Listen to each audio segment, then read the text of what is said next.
Hey guys, it is Sophia the Shadow Hunter, and today I'm doing my book review on 15 Inventions that set the modern economy by Tim Harford. I know it's been probably like 2 months since I've really done an honest book review. I'm sorry about that. Life has been really crazy, and I've really got into doing my music reviews, and I ended up spending more time on that than reading.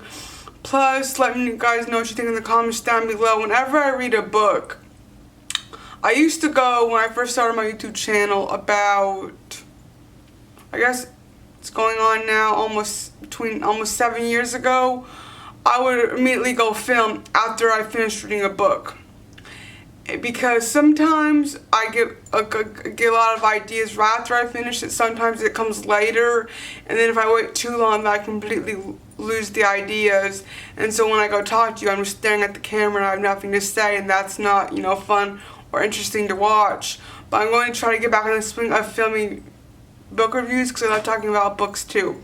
So this was one of the first books I got, and my coffee and book club box. I just have to say, these boxes are awesome. You guys should check them out. I'm in love with them. The coffee has been amazing, and it's just really cool. So let me read you what this book's about. It says, who thought up paper money? What was the secret element that made the Gutenberg printing press possible? What is the connection between the Da Vinci Code and the collapse of the Lehman Brothers? In 50 Inventions that Shape the Modern Economy, author and economist Tim Harford paints an epic yet intimate picture of economic changes by telling the stories of the ideas, people, and tools that have had far-reaching and unexpected consequences for us all. Drawing from his hugely popular BBC radio program and podcast, 50 Things That Made the Modern Economy, Harford expands on them with fascinating glimpses into inventions that have transformed the ways we work, play, and live. From the plow to artificial intelligence, from Gillette's disposable razor to IKEA's Billy bookcase, Harford recounts the memorable story of each invention and introduces us to the characters who developed them, profited from them, and were in some cases ruined by them. The result is a wise and witty book of history, economics, and biography. I love this book. I gave it a 5 out of 5 stars on Goodreads. You guys should check it out. This was just like the type of book I needed to get into the reading game again. I have been doing pretty well in my reading. It's still been falling up and down. I was one book ahead of schedule, and now I'm on track. On Goodreads, on their tracking thing for their reading challenge, it updates it so regularly and so frequently that it's hard to stay on track. And I was being able to read a lot during the weekends at work. However, I've been too tired to read, so I'm probably just going to try to throw that out the door for right now, because if I'm not feeling it, I'm not going to be able to enjoy it. I'm not going to be able to learn from it. But this book, I could not put it down. And so there's 50 chapters, so to speak, about the different inventions.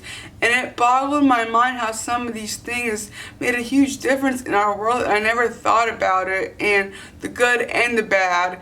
And it's important to know both sides of the story so we can make honest decisions about ourselves and what we think is good, bad, wrong, honorable, or whatnot. So I want to talk about some of the things that really kind of shook me when I was reading the book was the idea of TV dinners.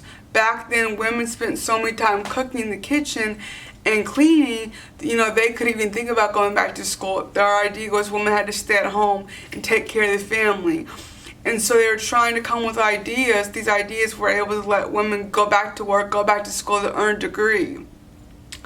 And I thought that, and of course with that weight, calorie intake went up because they're also eating prepackaged food, things that were less healthier, but it helped women get back into the workforce, which is a good thing. Second thing that really I was shocked about, and it makes completely sense, is birth control, or the pill. Because of this, lots of women were able to go back to school, get degrees, and become in the medical fields, doctors, nurses, scientists, what have you, engineers, because they were able to put off having a family for up to 10 years, and that really helped women get back into the workforce. Although before that, it was almost unheard of for women to do those things. There was hardly any women at all in those, 8 to 10 year degrees that you go to school for. It talked about the IKEA bookshelf. about Walmart. I use IKEA furniture, and I never realized the reason why they sold it cheap was because they did not have to put it together. And the guy that came up with this, he was 16 years old, and the first thing he came up with was the Billy bookcase, which I would love to get one of those cute little bookshelves to put in my apartment. I probably don't really have room for it.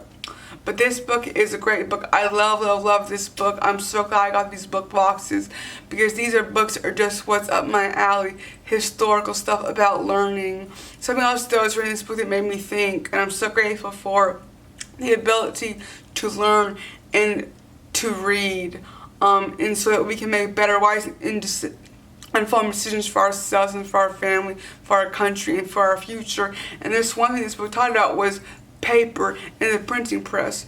How far would we be what we are today if we didn't have the printing press, if we didn't have paper, if we didn't have internet or cell phones or airplanes, you know, or even money, you know, bank accounts, banks, internet, email, concrete, refrigeration, medicine, technology. Where would we be today?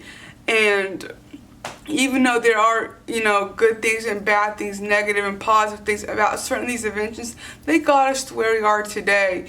But if we did not have books to read, to go to school, and to learn, and to educate ourselves, we wouldn't be able to continue coming up with great new inventions that we need to go further. And it's because in America, in the world, that people have been able to learn these things for themselves, go to school, be educated on these things, that we have so many things to be grateful for. And even though there's negative, the good things really outweigh the bad. I hope you guys like this video. If you haven't, go subscribe to my channel. And if you'd rather this book, leave your comments down below. And I'll see you guys after another video. Goodbye.